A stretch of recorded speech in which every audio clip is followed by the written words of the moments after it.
सुनीता 5वीं कक्षा में पढ़ती थी। पढ़ने लिखने में बहुत कमजोर थी। बस उसकी एक ही विशेषता थी कि वह दिखने में सुंदर थी, इसलिए सब उसकी सुंदरता की तारीफ करते थे। सुनीता को इस बात का घमंड हो गया और वह ऐसी लड़कियों से नफरत करने लगी जो सुंदरता में कुछ कम थी। उसे सबसे अधिक रेखा से नफरत थी, क्योंकि उसका रंग कुछ काला था।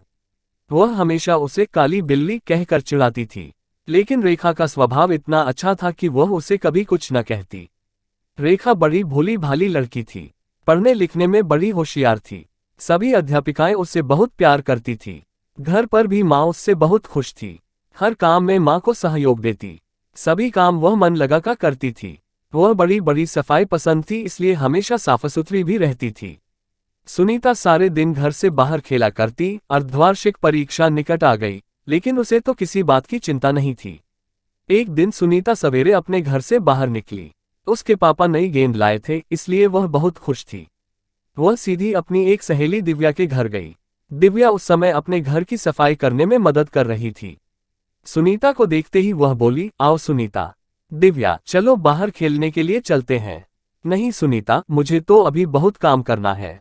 फिर सवेरे सवेरे पढ़ने का समय होता है। मैं शाम को खेलूंगी। ये सुनकर सुनीता ने मन ही मन कहा, बड़ी आई काम करने वाली, और मुंह फुलाकर बाहर चली आई।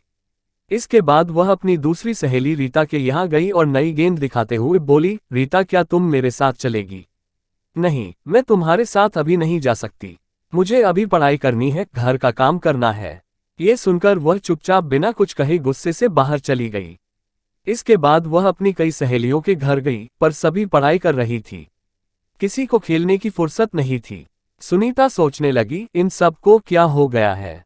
इन्हें तो बस घर का काम करना और पुस्तकें पढ़ना ही पसंद है। फिर कुछ सोचकर सुनीता अपनी प्रिय सहेली नीता के घर गई, लेकिन वह भी उस समय पढ़ाई कर रही थी। सुनीता ने उसकी पुस्तक बंद करते हुए कहा, क्या हरदम तोते की तरह पुस्तकें रटती रहती हो? चलो बाहर खेलने चलते हैं। सुनीता, वार्षिक परीक्षा निकट है। मुझे पढ़ाई करनी है, इसलिए मैं तुम्हारे साथ खेलने नहीं चल सकती। तुम भी अपने घर जाकर पढ़ाई करो, वरना इस बार फिर फेल हो जाओगी। सुनीता उदास मन से लौटने लगी, तभी उसे नीता की आवाज सुनाई दी। वह अपने माँ से कह रही थी, देखो न माँ, सुनीता सवेरे सवेरे खेलने के लिए आ गई। उसे पढ़ाई की बिल्कुल चिंता नहीं है। मैं अब उसके साथ नहीं रहूंगी। जब देखो तब वह अपनी सुंदरता की चर्चा करती रहती है। माँ, मुझे तो रेखा बहुत अच्छी लगती है। वह बहुत मेहनती है, पढ़ने लिखने में भी बहुत होशियार है। बस उसका रंग ही थोड़ा सा काला है।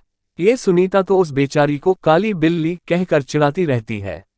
ये सुनकर उसकी माँ बोली, नीता, सुंदरता रंग से नहीं, गुणों से होती है। अच्छे गुण ही रेखा की सुंदरता है। सुनीता इसके आगे कुछ न सुन सकी। वह चुपचाप अपने घर की ओर जा रही थी, लेकिन तभी रास्ते में केले के छिलके पर उसका पैर पड़ गया।